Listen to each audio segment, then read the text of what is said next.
ये कहानी है मोहन की, जो दो भाई थे। मोहन का बड़ा भाई कनाडा में रहता था और मोहन इंडिया में अपनी बूढ़ी माँ, पत्नी और दो बच्चों के साथ रहता था। मोहन की माँ की एक आंख नहीं थी। एक दिन मोहन बहुत परेशान था। उसके सामने ऐसी समस्या आ गई थी कि उसे समझ में नहीं आ रहा था कि वो इस परिस्थिति से कैसे निपटे। जैसे हर कोई अपनी माँ से प्यार करता है, मोहन भी अपनी माँ को बहुत प्यार करता था। उसकी पत्नी और दोनों लड़के अपनी दादी से बहुत दूर भागते थे। एक दिन मोहन की माँ की तबीयत बहुत खराब हो गई थी। किसी को कोई तकलीफ ना हो, इसलिए मोहन की माँ अपना सारा काम खुद कर लेती थी। फिर भी वो उसकी पत्नी और बच्चों के लिए हमेशा खटकती थी। दादी, आप ऊपर के कमरे में जाओ, मेरे दोस्त आ रहे हैं, मोहन के बेटे अमित ने बड़ी बेरुखी से कहा। पर बेटा, मैं तो यहाँ बहुत दूर बैठी हूँ, मोहन की माँ ने बहुत प्यार से कहा। नहीं, आप उनके सामने मत रहो, वो मुझे चिढ़ाते हैं, अमित ने जोर से डांटते हुए कहा। क्या हुआ अमित, क्यों चिल्ला रहे हो? मोहन की पत्नी ने किचन से ही आवाज लगाई। देखो ना माँ, ये दादी यहीं ड्राइंग रूम में बैठी हैं और मेरे दोस्त आ रहे हैं, अमित ने शिकायत भरे लहजे में कहा। माँ जी, आप ऊपर चली जाओ ना, क्यों हम लोगों की बेइज्जती करवाती हो? मोहन की माँ चुपचाप उठकर बड़ी मुश्किल से ऊपर जाने लगी। कमर झुकी होने के कारण उन्हें ऊपर चढ़ने में बहुत परेशानी हो रही थी, परंतु वो पूरी ताकत से ऊपर के एक अकेले कोने वाले कमरे में जाकर बैठ गई। मोहन दूसरे कमरे से सब सुन रहा था। उसे अंदर ही अंदर कष्ट हो रहा था कि उसकी माँ को अपमानित होना पड़ रहा है, किंतु वो कुछ नहीं कर पा रहा था।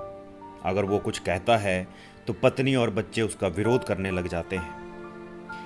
मोहन एक बैंक में मैनेजर था और आस पड़ोस वाले उसकी बहुत इज्जत करते थे। घर की बातें बाहर ना पहुंचे, इसलिए वो चुपचाप इस तरह हर दिन अपनी माँ को अपमानित होते देखता रहता था। एक दिन मोहन की पत्नी ने कहा, देखो जी, अब कुछ करो। कल मेरी फ्रेंड आई थी और माँ जी देसी लहजे में उससे बातें करने लग गई। मुझे बहुत शर्म आ रही थी, बताते हुए कि ये मेरी सास है। मैंने भी कह दिया कि दूर की रिश्तेदार हैं, इलाज कराने आई है। मोहन को रोना आ गया, लेकिन फिर भी वो चुप रहा। उसे समझ में नहीं आ रहा था कि वो क्या करे। अपने बेटे की मनस्थिति को उसकी माँ अच्छी तरह से जानती थी और बेटे को कोई कष्ट ना हो, इसलिए वो हर बात को चुपचाप सह लेती थी। मोहन बहुत उदास रहने लगा। एक तरफ पत्नी, बच्चे, समाज में इज्जत और दूसरी ओर माँ।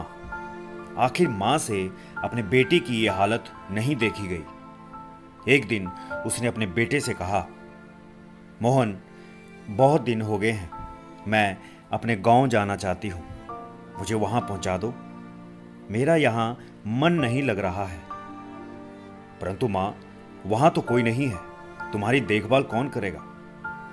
अरे, सब गांव वाले तो हैं, और वो तुम्हारे मामा जी भी तो उसी गांव में रहते हैं, और फिर हम सारी व्यवस्थाएं कराएंगे ना, मोहन की पत्नी ने एकदम से कहा। हाँ बेटा, बहू सही कह रही है, मोहन की मां ने लंबी सांस लेते हुए कहा।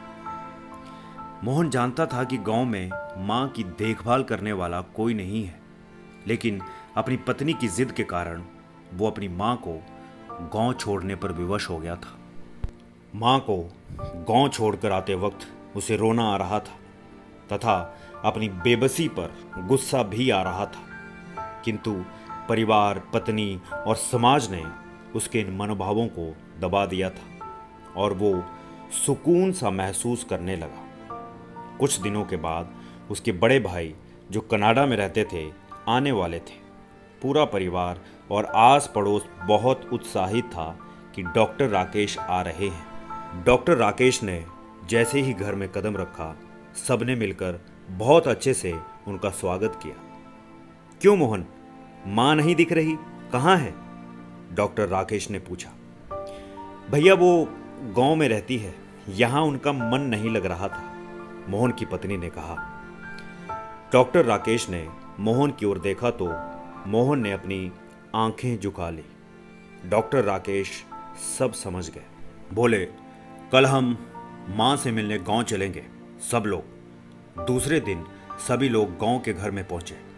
देखा कि माँ को बहुत तेज बुखार है और वो पलंग पर असहाय पड़ी है। डॉक्टर राकेश दौड़कर अपनी माँ के पास गए, उनके पैर छूकर रोने लगे। माँ की ये हालत उनकी कल्पना से परे थी। वाह मोहन, तूने तो नाम उजागर कर दिया। क्यों रिया, तुम्हें अपनी सास की कुरूपता पसंद नहीं है? समाज में तुम्हें नीचा देखना पड़ता है ना? डॉक्टर राकेश ने मोहन की पत्नी को डांटते हुए कहा।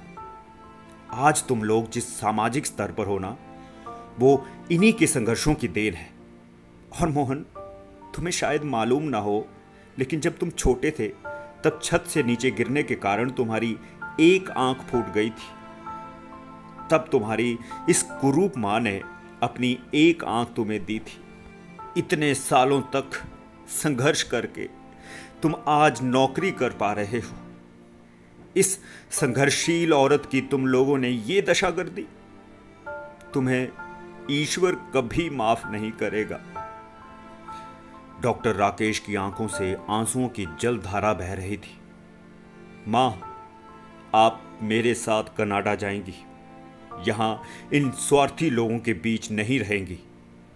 मोहन को तो जैसे होश ही नहीं था। डॉक्टर राकेश ने जो राज बताया, उसके बाद तो मोहन को यही लग रहा था कि उससे ज्यादा पापी इंसान इस दुनिया में कोई और है ही नहीं।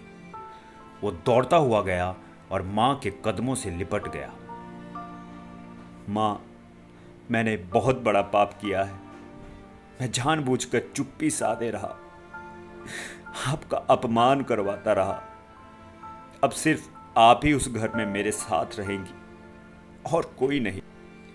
मोहन की पत्नी को भी अब बहुत पछतावा हो रहा था, परंतु उसकी हिम्मत नहीं हो रही थी कि वो मां से आंख मिलाए।